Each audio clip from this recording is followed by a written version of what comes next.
നമുക്ക് ജഡ്ജ് ചെയ്യാനൊന്നും അറിയില്ലല്ലോ. ഇന്നും അറിയില്ല. ഇന്ന് മക്കളൊക്കെ സിനിമ കാണുന്ന സമയത്ത് സിനിമ കാണുന്നുണ്ടാവില്ല, ത്രൂ ഔട്ട് സോങ്സ് ഒക്കെ ആയിരിക്കും ചിലപ്പോൾ കാണുക. അപ്പോഴൊക്കെ അവരുടെ ഒപ്പീനിയൻ പറയാനുള്ള പ്രായത്തിലേക്ക് വരുന്നേ ഉള്ളൂ. പക്ഷെ എന്താണ് പറയാ? ഇല്ല, അവരിപ്പോഴും അവരുടെ സൈഡിൽ നിന്നുള്ള ചിന്താഗതികളാണ്. ഇത് ഹോംവർക്ക് ചെയ്തതിന് ശേഷമാണോ പോയി അഭിനയിച്ച്, അതായത് അവരുടെ റൂൾ ബ്രേക്ക് ചെയ്യുന്നുണ്ടോ, അവരെ ഇപ്പോഴത്തെ അനുഭവിപ്പിക്കുന്നതൊക്കെ ഞാൻ അനുഭവിച്ചോ എന്നുള്ളതാണ്. അമ്മ ഇത് ചെയ്തപ്പോൾ ഹോംവർക്ക് ഉണ്ടായിരുന്നോ, അമ്മ എങ്ങനെ ഹോംവർക്ക് ചെയ്തു, അത്ര എത്തിയിട്ടുള്ളൂ, അതിൻ്റെ മേലേക്ക് ആയിട്ടില്ല. ഇടയ്ക്ക് നൃത്തത്തിലേക്ക് തിരിച്ചു വന്നാൽ ഇപ്പോൾ ഭരതനാട്യം എന്ന് കേൾക്കുമ്പോൾ എൻ്റെ മനസ്സിൽ മൃണാളിനി സാരാഭായി, പിന്നെ രുക്മിണി ദേവി ആരുണ്ടെങ്കിൽ ഇങ്ങനെയുള്ള പേരുകളാണ് കേട്ടിട്ടുള്ളത്. പക്ഷേ ഒരു കാലഘട്ടത്തിൽ ദാസിയാട്ടം എന്ന് വിളിച്ചിരുന്നത് ഇങ്ങോട്ട് കൺവേർട്ട് ചെയ്ത് അവർ ഒരുപാട് തരത്തിലുള്ള പ്രവർത്തനങ്ങൾ നടത്തിയിട്ടാണ് ഈ തരത്തിലുള്ള ഒരു ഷോയിലേക്ക് നമ്മൾ വന്നത്. ഇവിടെ കലാമണ്ഡലമൊക്കെ സ്ഥാപിക്കുന്നതുമായി ബന്ധപ്പെട്ട പ്രവർത്തനങ്ങൾ നടത്തുന്നത്. ഇതിൻ്റെ ഒരു ഹിസ്റ്റോറിക്കൽ ബാക്ക്ഗ്രൗണ്ട് ഒക്കെ തിരഞ്ഞു പോകാറുണ്ടോ, അതേ നമ്മൾ നൃത്തത്തിൻ്റെ കാര്യങ്ങൾ മാത്രം ഫോക്കസ് ചെയ്താണോ പോകുന്നത്? സോ ഞാൻ ചെറുപ്പത്തിലെ, അതായത് യൂത്ത് ഫെസ്റ്റിവൽ കാലഘട്ടങ്ങളിലൊക്കെ പഠിക്കുക, ഡെലിവർ ചെയ്യുക, ക്വാളിറ്റി ആയിട്ട് ഡെലിവർ ചെയ്യുക, കോമ്പറ്റീഷൻ സ്പിരിറ്റ്, അതൊരു പാക്കേജ് ആണല്ലോ, അത് അത്യാവശ്യമാണ്. അതിന് നമ്മൾ എൻറോൾ ചെയ്ത് സൈനപ്പ് ചെയ്ത് അത് ഡെലിവർ ചെയ്യണം. അങ്ങനെ ഒരു പഠനമായിരുന്നു ആക്ച്വലി ഇന്ത്യ വിടുന്നത് വരെ. ഇന്ത്യ വിട്ട് ഇന്ത്യയുടെ ഇവിടെ നമ്മുടെ സംസ്കാരത്തിൽ നിന്ന് ദൂരെ ആയപ്പോഴാണ് അതിന് ആ ഒരു മൂല്യം ഇങ്ങനെ ജ്വലിച്ച് തുടങ്ങിയതും ഭരതനാട്യത്തിൽ മാസ്റ്റേഴ്സ് ചെയ്തതും. അപ്പോഴാണ് കൂടുതലായിട്ട് അതിൻ്റെ ഡെപ്തിലേക്ക് പോയതും. അത് സദരിന്ന് അതിൻ്റെ ഒരു യാത്ര, സദർ പിന്നെ അതെങ്ങനെ റിവൈവ് ചെയ്ത് കൊണ്ടുവന്നു എന്നുള്ളതും അവരുടെ കോൺട്രിബ്യൂഷൻസും, രുക്മിണി മാമിൻ്റെ കോൺട്രിബ്യൂഷൻസും, കലാക്ഷേത്രയുടെ സ്ഥാപനവും, പിന്നെ ഇവിടുത്തെ ഗ്രോത്തും. ഇപ്പോൾ കുറച്ചൊക്കെ ടെറിട്ടോറിയൽ ആയിട്ടുള്ള, അതായത് കേരളത്തിൻ്റെ രീതികൾ, തമിഴ്നാടിൻ്റെ രീതികൾ, കർണാടകയ്ക്ക് എല്ലായിടത്തും ഭരതനാട്യം എല്ലായിടത്തും ഉണ്ട്. പക്ഷെ എല്ലാ സ്ഥലത്തും അതിനെ കാണുന്നത് രീതിയും അതിൻ്റെ പ്രവർത്തന മേഖലയിലുള്ള വ്യത്യാസങ്ങളൊക്കെ ഇപ്പോൾ നമ്മൾ അറിഞ്ഞു പഠിച്ചു വരുന്നതേ ഉള്ളൂ. കാരണം നമ്മൾക്ക് അവിടെ ഉള്ള കുട്ടികൾ എന്ന് പറയുന്നത് ഇന്ത്യൻസ് എന്നുള്ള രീതിയിലാണ്. മലയാളികൾ മാത്രമല്ല, കർണാടക കുട്ടികളുണ്ട്, ഗുജറാത്തി കുട്ടികളുണ്ട്, തമിഴ്നാട്ടിൽ നിന്നുള്ള കുട്ടികളുണ്ട്, തെലുങ്ക് ഉണ്ട്. അപ്പോൾ ഇവർക്ക് എല്ലാവർക്കും പല പല ചോദ്യങ്ങളും ഉണ്ട്, സംശയങ്ങൾ. അപ്പോൾ അങ്ങനെ ആളുകൾ ക്വസ്റ്റ്യൻ ചോദിച്ചപ്പോഴേ നമ്മൾ അതിനെ തേടി പോയുള്ളൂ. അപ്പം ഇപ്പോഴും പഠിച്ചുകൊണ്ടിരിക്കുകയാണ്. പഠനം തുടരണം. നമുക്കിവിടെ നമ്മുടെ എന്ന് പറയുന്നത് മോഹിനിയാട്ടമാണ്, നമ്മുടെ ഒറിജിൻ എന്ന് പറയുന്നത് മോഹിനിയാട്ടമാണ്. രണ്ടും ഉള്ളത് കൊണ്ട് ചോദിക്കുക, തമ്മിലുള്ള വ്യത്യാസങ്ങളൊക്കെ ഈ പറയുന്ന കഥയിലെ വ്യത്യാസമുള്ളൂ, കുറച്ച് മുദ്രയിലും കാര്യങ്ങളിലും ഒക്കെ വ്യത്യാസം ഉണ്ടാവാം. ഇതൊക്കെ കമ്പയർ ചെയ്തിട്ടും ഈ പ്രോഗ്രസീവായി ചിലർ മുന്നോട്ട് പോകും, കുറച്ചുകൂടെ മാറ്റം വേണം എന്നുള്ള അർത്ഥത്തിൽ മുന്നോട്ട് പോകും. മുന്നോട്ട് പോകുന്നവരെ നമുക്ക് അധികം വിടാൻ പറ്റില്ല, പക്ഷെ നമുക്ക് മുന്നോട്ട് പോവും വേണം. കുറച്ചുകൂടെയൊക്കെ പ്രോഗ്രസീവായി തിങ്ക് ചെയ്യുന്നവർ ചില ആഡിങ്സ് ഒക്കെ കൊണ്ടുവരും, ചില ലിബറൽ ആയിട്ടുള്ള ചില സ്വാതന്ത്ര്യമൊക്കെ എടുക്കും. അതേക്കെ പറ്റിയിട്ടുള്ള അഭിപ്രായം എന്താ? There is A box, I think ആ ബോക്സിൻ്റെ ഉള്ളിൽ നിന്നുകൊണ്ട് മാറ്റങ്ങൾ വരുത്തുന്നതേ ഞാൻ ഇതുവരെ കണ്ടിട്ടുള്ളൂ. ഇനിയിപ്പോൾ ഞാൻ എക്സ്പോസ്ഡ് അല്ലാത്തത് കൊണ്ടാണോ എന്നുള്ളത് അറിയില്ല. പക്ഷേ ഫോർ മീ, ഒരു dance practitioner, if they have invested this many years, right,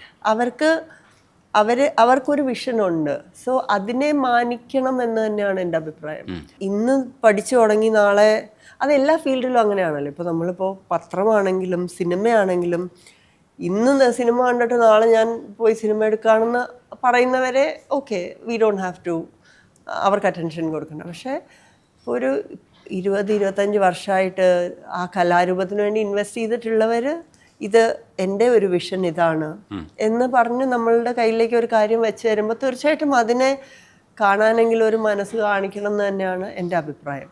അല്ലെങ്കിൽ നമുക്ക് ഇന്നത്തെ തലമുറയിലേക്ക് അത് എത്തിക്കാൻ, അഗൈൻ നമ്മുടെ ഗോൾ എന്ന് പറയുന്നത്, എല്ലാ ആർട്ടിസ്റ്റിൻ്റെ ഒരു റെസ്പോൺസിബിലിറ്റി എന്ന് പറയുന്നത് ടോർച്ച് കൈമാറാനുള്ള കൈകൾ ഉയർത്തി കൊണ്ടുവരാനുള്ള ഒരു പോസിബിലിറ്റി ഉണ്ടാക്കുക എന്നുള്ളതാണ്. ഇത് കൈമാറണമല്ലോ, നമ്മൾക്ക് തന്നെ വെച്ചുകൊണ്ടിരിക്കാൻ പറ്റില്ലല്ലോ. സോ അത് കൈമാറണമെങ്കിൽ അതിനൊരു കൈ നീണ്ടു വരണ്ടേ, അതിന് വേണ്ടിയിട്ടുള്ള കൈകളെ നമ്മൾ സോ അതിന് വേണ്ടിയിട്ട് എനി എക്സ്റ്റെൻഡ് ഓഫ് എന്താ പറയുക, നമ്മളുടെ ആ ഒരു ബോക്സിൻ്റെ ഉള്ളിൽ നിന്നുകൊണ്ടുള്ള അഡ്വഞ്ചേഴ്സ് ആർ ഓക്കെ എന്നാണ് എൻ്റെ അഭിപ്രായം. ഇതിനകത്തൊരു ഈ കലാരൂപത്തിലേക്ക് ഒരു ഡാൻസ് ഉണ്ട്, ഒരു ഡ്രാമയുണ്ട്, പിന്നെ എക്സ്പ്രഷൻസ് ആണുള്ളത്. ഇതൊക്കെ നമുക്ക് സിനിമയിലും ഉപയോഗിക്കാൻ പറ്റും. പക്ഷേ എക്സ്പ്രഷൻസ് സിനിമയിലേക്ക് വരുമ്പോൾ സെറ്റിലായി പറ്റുമോ? ക്യാമറ അത്രയും നമ്മുടെ എക്സ്പ്രഷൻസ് ഒക്കെ ഭയങ്കര വിസിബിൾ ആക്കാൻ കഴിയുന്ന ശേഷിയുള്ള ഒരു ഉപകരണം വന്നപ്പോൾ നമ്മൾ കുറേ മാറേണ്ടി വന്നു. അതുകൊണ്ടാണ് നാടകത്തിൽ നിന്ന് നമ്മൾ സിനിമയിലേക്ക് വന്നപ്പോൾ. അതേപോലെ ഡാൻസുകാരി സിനിമയിലേക്ക് അഭിനയിക്കുമ്പോൾ ഭയങ്കര സെറ്റിലാവേണ്ടതുണ്ട്. അത് ആദ്യം അങ്ങനെ തന്നെ ചില എക്സ്പ്രഷൻസ് കൂടിപ്പോയെന്ന് അഭിപ്രായം വന്നിട്ടുണ്ടോ? അതേ ക്യാരക്ടേഴ്സിനെ ഉൾക്കൊള്ളുകയും ഈ സംവിധായകരുടെ കൃത്യമായ ഗൈഡൻസ് ഉള്ളപ്പോൾ അത്തരത്തിലുള്ള പ്രശ്നങ്ങളില്ലാതെയാണോ ദിവ്യ ഉണ്ണി ശരിക്കും അഭിനയിച്ചത്? അങ്ങനത്തെ പ്രശ്നങ്ങൾ ഉണ്ടായിട്ടില്ല. പക്ഷെ നമുക്ക് അത് എന്നോട് ഒരുപാട് പേരിങ്ങനെ ചോദിച്ചിട്ടുണ്ട്, ഡാൻസിൽ ഓവറായിട്ട് എക്സ്പ്രസ് ചെയ്ത്. പക്ഷേ ആക്ച്വലി ഡാൻസിലും നമ്മൾ വളരെ സട്ടിലാണ് എക്സ്പ്രഷൻസ്. അത് നമ്മൾ പഠിച്ച് വരുമ്പോഴാണ് നമുക്ക് മനസ്സിലാവുള്ളൂ. ബിക്കോസ് നമ്മൾ ഒരുപാട് കാര്യങ്ങളും കഥകളും പറയുന്നത് ദൈവങ്ങളുടെ കഥകളൊക്കെയാണ്. സോ എല്ലാ വിചാരങ്ങളെയും അതിജീവിച്ചവരുടെ കഥയാണ് നമ്മൾ പറയണത്. സോ ഈവൻ ഇപ്പം നമ്മുടെ സങ്കല്പത്തിലൊക്കെ ഇപ്പോൾ കാളിക്ക് ദേഷ്യം വന്നാൽ തന്നെയും ദേഷ്യം ഇസ് ജസ്റ്റ് ഒരു പൊട്രയൽ, സോ ദാറ്റ് അത് അങ്ങനെ കാണിച്ചില്ലെങ്കിൽ ആ ഒരു ഇതിന് വേണ്ടിയിട്ട് ദേഷ്യം അവർക്ക് കൺട്രോൾ ചെയ്യാൻ പറ്റാത്ത അങ്ങനെ ഒരു സങ്കല്പം കൂടി ഉണ്ട് നമ്മളെ അത് കുറച്ച് അതാണ്. As you spend years with this art form, അത് then it starts talking to us in a different way. So this is something later on I understood. പിന്നെ നമുക്ക് 4 രീതിയിലുള്ള 4-fold അഭിനയം ഉണ്ടല്ലോ. അതിൽ ഈ സാത്വികമുണ്ട്, ആഹാര്യം, വാചികം, അത് അങ്ങനത്തെ വരുന്നതിൽ സാത്വികമുണ്ട്. അപ്പോൾ ആ സാത്വികത്തിൽ നമ്മൾ becoming one with the character എന്നുള്ള ഒരു കോൺസെപ്റ്റിലാണല്ലോ. സോ അതും കൂടെ പഠിപ്പിച്ചു തരുന്നത് കൊണ്ട് സിനിമയിലാണെങ്കിലും ഏത് കലാരൂപം ഏതാണെങ്കിലും any form of art, be it cinema, be it acting, നാട്യം എന്ന് പറയുന്നത് ആക്ടിങ്ങും ഇസ് ഓൾസോ ഫോം ആണല്ലോ. അപ്പോൾ ആ സാത്വിക ഭാവത്തിലേക്ക് എത്തുമ്പോൾ you are becoming one with the character. So beat in A script, in A cinema or on stage, ആ സാത്വിക ഭാവത്തിലെത്തുമ്പോൾ അപ്പോൾ അവിടെ ഒരു ഓവർ ആക്ടിങ്ങിൻ്റെ ഒരു സ്പേസ് വരുന്നില്ല. ഇപ്പം മനസ്സിലായില്ല, അന്ന് മനസ്സിലായില്ല എനിക്ക്. അന്ന് ഞാൻ ഇത്രയും ഒക്കെ ഡീപ്പായിട്ട് മനസ്സിലാക്കിയൊന്നുമല്ല ചെയ്തത്. അന്ന് ആളുകൾ വലിയ വലിയ യൂണിവേഴ്സിറ്റീസ് പറഞ്ഞത് ചെയ്തതാണ്. This is something I just learn, I M sharing, അത്രേ ഉള്ളൂ. അടിപൊളി. അതേപോലെ തന്നെയാണ് ഇത് ഹിന്ദുയിസം ബേസ് ചെയ്തിട്ടുള്ള കഥകളാണ് നമ്മളിപ്പോൾ ചെയ്യുന്നത്. അതെപ്പോഴെങ്കിലും ഒരു തരത്തിൽ കുറച്ച് കൂടുതൽ ആൾക്കാരെ കൂടെ ഇതിനകത്തേക്ക് ഇൻകോപ്പറേറ്റ് ചെയ്യണം, ഇല്ലെങ്കിൽ ഇൻവോൾവ് ചെയ്യണം എന്ന് പറയുന്ന ചിന്തയിൽ എവിടെയെങ്കിലുമൊക്കെ അത് കല്ലുകടിയെ വന്നിട്ടുണ്ടോ? അങ്ങനെ ഇതൊരു ട്രഡീഷണൽ ഒരു സാധനമാണ്. അപ്പോൾ അത് ബേസ് ചെയ്തിരിക്കുന്നത് ഹിന്ദുയിസോ ബുദ്ധിസോ ഒക്കെ ബന്ധപ്പെട്ടുള്ള കുറച്ച് സംഗതികളൊക്കെയാണ്. അതെവിടെയെങ്കിലും ഒരു ഡിസ്കഷൻ ഭാഗമായിട്ട് വന്നിട്ടുണ്ടോ?